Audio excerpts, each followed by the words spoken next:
ശ്രദ്ധിക്കുക, കലാപരിപാടികൾ തുടങ്ങാൻ ആരംഭിക്കാൻ. എല്ലാം എന്റെ ചെലവ്. പാവങ്ങള് കാലത്തോട്ട് തുഴഞ്ഞ് വയറും കത്തി വന്നിരിക്ക. എല്ലാരും അടിച്ചു കയറി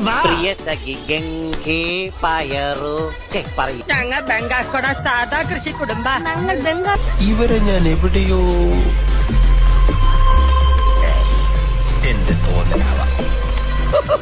ചിരിക്കുകയാണോ കരയുകയാണോ? അന്നെ സിനിമയിൽ അഭിനയിക്കാൻ വിളിച്ചതാ. അന്ന് ഇതുപോലെ തടിയൊന്നും ഇല്ലായിരുന്നു. സീലിംഗ് ബ്യൂട്ടിന്നാ അന്ന് തന്നെ എല്ലാരും വിളിച്ചിരുന്നത്. പറയടാ, എന്താ നിന്റെ ഉദ്ദേശം? ഓരോരുത്തന്മാര് വയറ് വാടകയ്ക്ക് തോന്നിരിക്കുക. എനിക്ക് അയാൾ എന്താണ് കാണിക്കുന്നത്? ചേട്ടാ കുറച്ച് ചോറിട്ടെ. വേണ്ട. Dance master Vikram sir. ഇവനേതാ? എന്റെ പൊന്നു സാറേ, എനിക്കറിയാൻ പാടില്ല. ഇത്തിരി ചോർന്നാലേ ചെയ്യുന്നതാണ് ഇപ്പൊ കയറി വന്നിരുന്നതാണ്.